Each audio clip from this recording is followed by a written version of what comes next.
Hello student, आज अपने topic करेंगे नगर का प्रभाव क्षेत्र या अमलैंड। प्रत्येक नगर का अपने चारों ओर के देहात से गहरा संबंध होता है। नगर अपने आसपास के क्षेत्र की कुछ सेवा करता है और बदले में उस क्षेत्र की सेवाएं प्राप्त करता है। अपने इस टॉपिक में अलग अलग भूगोलवेताओं की परिभाषाएं पढ़ेंगे जिन्होंने अपने तरीके से अमलैंड को परिभाषित किया है। तो उसमें सबसे पहले है जेफरसन। जेफरसन ने नगर और उसके देहात के संबंधों का विश्लेषण किया है। जितने देहाती क्षेत्र का नगर से प्रभाव संबंध होता है उस क्षेत्र को नगर का अमलैंड कहते हैं। इसके बाद ग्रिफिथ टेलर ने अमलैंड की व्याख्या में बतलाया है कि देहात के केंद्र में स्थित नगर का उसके चारों ओर के देहात से सांस्कृतिक संबंध होता है, परंतु वास्तव में नगर और देहात का संबंध केवल सांस्कृतिक नहीं वरन आर्थिक और सामाजिक अधिक होता है। इसके बाद आएंगे सी.डी. हैरिस।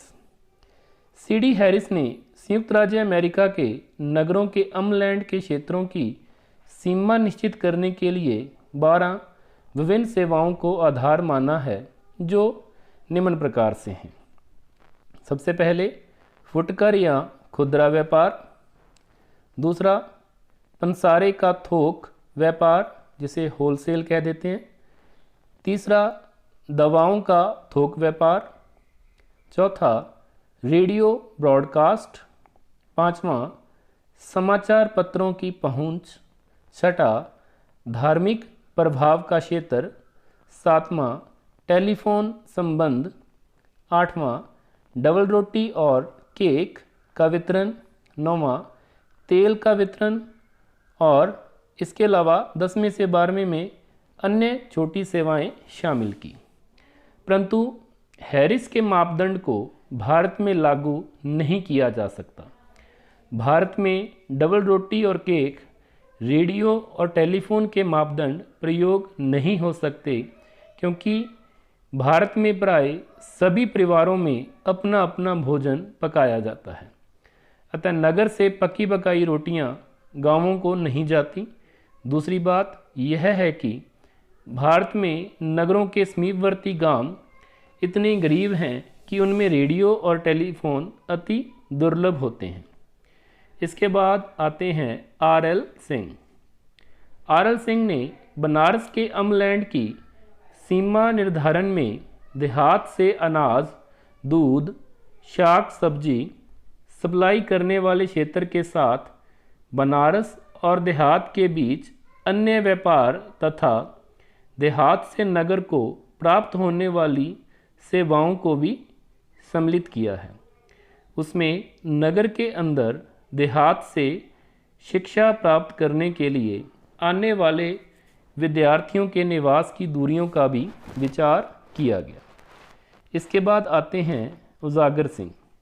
उजागर सिंह ने इलाहाबाद के अमलैंड को निश्चित करने के लिए 1 नंबर पे शाक सप्लाई, 2 पे दूध और खोआ, 3 पे इंटर कॉलेज के शिक्षा क्षेत्र और 4 नंबर पे अन्न पूर्ति, 5 पे व्यापार क्षेत्र को आधार माना। उसमें जिले की प्रशासन सीमा भी दिखाई गई है। इसके बाद आते हैं आर.एल. द्विवेदी। आर.एल. द्विवेदी ने इलाहाबाद के अमलैंड के सीमांकन में निम्नलिखित 6 प्रकार के कार्यों को आधार माना है। जैसे सबसे पहले शाक, दूध और अन्न की पूर्ति, फूड ग्रेन सप्लाई। सेकंड है परिवहन या बस द्वारा परिवहन।